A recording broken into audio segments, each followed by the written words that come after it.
What's up? This is A to the R to the M, and I'm an up-and-coming comic book artist as well as a character enthusiast. This is the first of a series of videos I'm going to publish regarding comic book related issues. This first video is going to deal with my top 10 favorite Marvel heroes and villains, and followed by a few wildcard picks that didn't make Guinness good top 10. Let me know what your opinions are, leave comments. I'm going to leave a link to my MySpace at the end of the video. Go visit my MySpace, check out some of my artwork and some more of my blogs, and let me know what you think. Peace. I like Moonstone because she's the field leader of the Thunderbolts.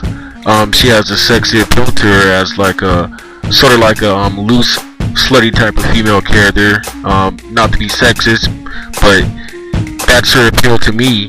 She doesn't take herself too seriously, yet she has the potential to be one of the most powerful female characters in Marvel Comics.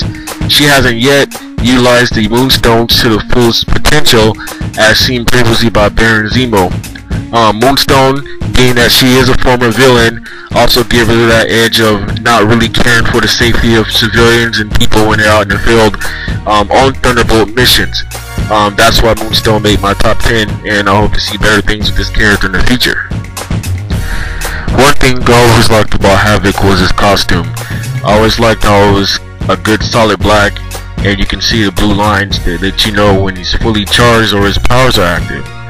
Another thing I always thought was cool about Havoc was not only that his powers were a special type of energy, but the way that they're drawn.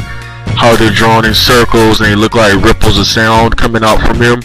I always thought that was a pretty cool way to display his abilities. Another thing is his relationship with Polaris.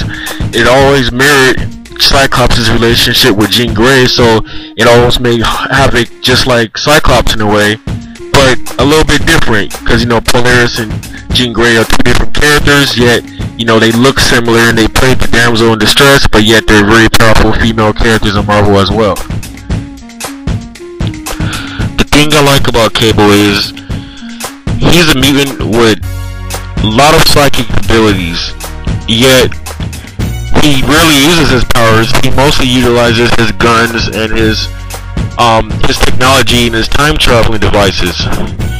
I think I first started admiring Cable back in the early 90s through the old X-Men cartoon. I think that's when a lot of people started realizing that Cable was a character to be reckoned with.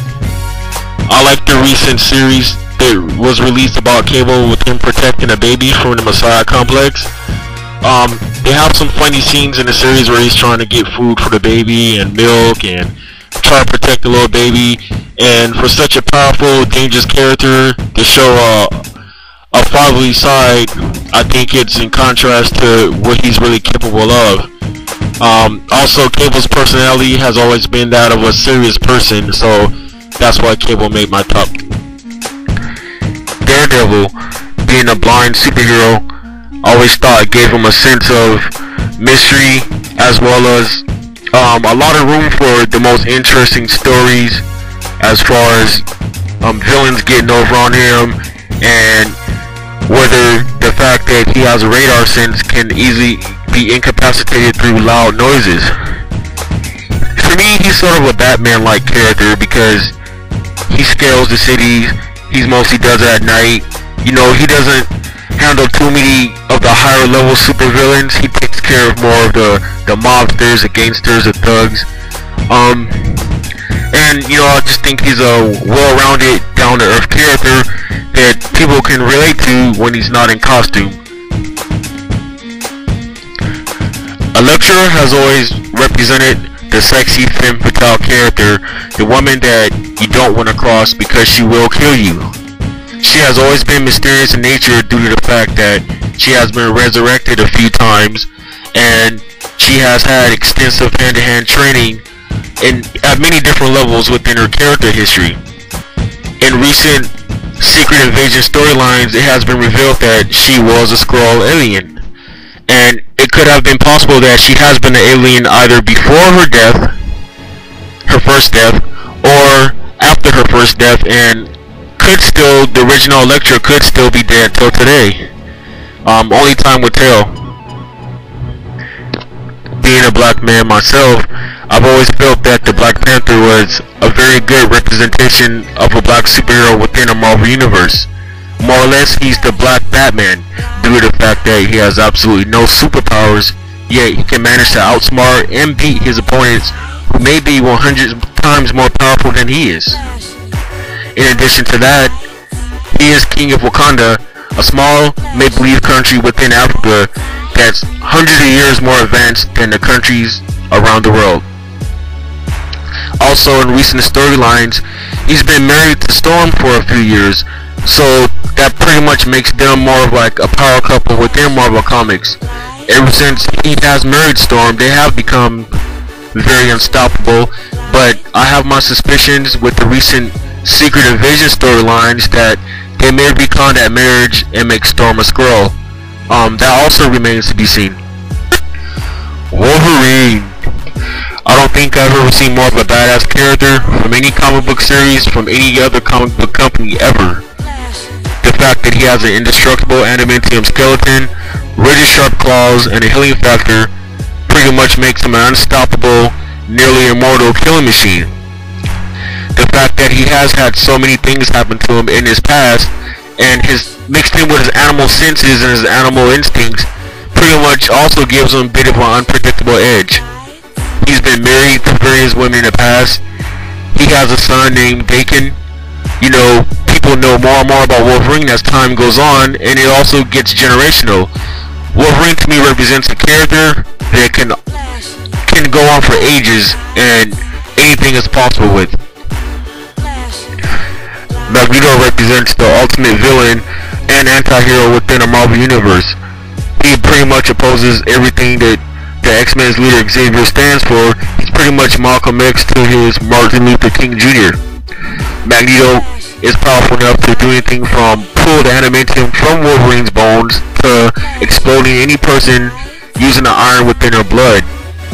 He is also capable of stopping the magnetic field within the Earth and stopping the Earth from rotating. Magneto has always been the ultimate bad guy. Frank Castle, aka the Punisher. I mean, he lost his family. Like Batman, his character came from tragedy of loss. But, unlike Batman, he is very psychotic and he turned into a killing machine. Yes, he does kill, you know, a lot of enemies and a lot of bad guys, but sometimes his methods are a little bit overkill. You know, blowing someone's head off, or, you know, purse-snapping, you know, pretty much, you know, shooting somebody in the leg because they didn't want to give up information, you know, for anything from, you know, just throwing somebody over the rooftop for being associated with the mob.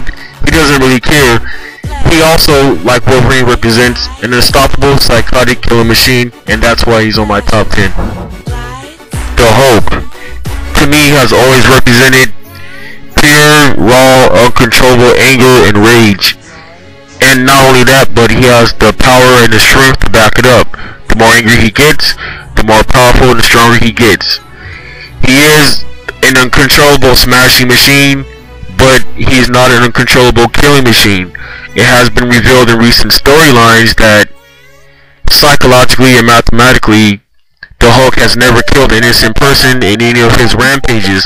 So when you look at the movies, the cartoons, the video games, any of that, pretty much there's no innocent lives being taken when he's smashing buildings and throwing cars. I've always identified with the Hulk because I always felt there's a part of me that, yes, I am calm, yes, I am cool and collective, but I can get enraged and I can become Hulk-like. But seriously, that's why the Hulk is my #1 character. Oh yeah, and also I like the color green. Peace. Wild card favorites. I'm just gonna name these off randomly. You know, of course, Doctor Doom, badass villain. There's also, you know, Captain Marvel and Miss Marvel, you know, the Marvel character, you know, the icons. Moon Knight, you know, he's a Batman-like as well, but, you know, a little bit of a killing machine. Nova, you know, Space Centurion, Human Rocket. Quasar, you know, has a quantum band. You know, he's more or less a Green Lantern. Ronan the Accuser, man, universal weapon, badass character.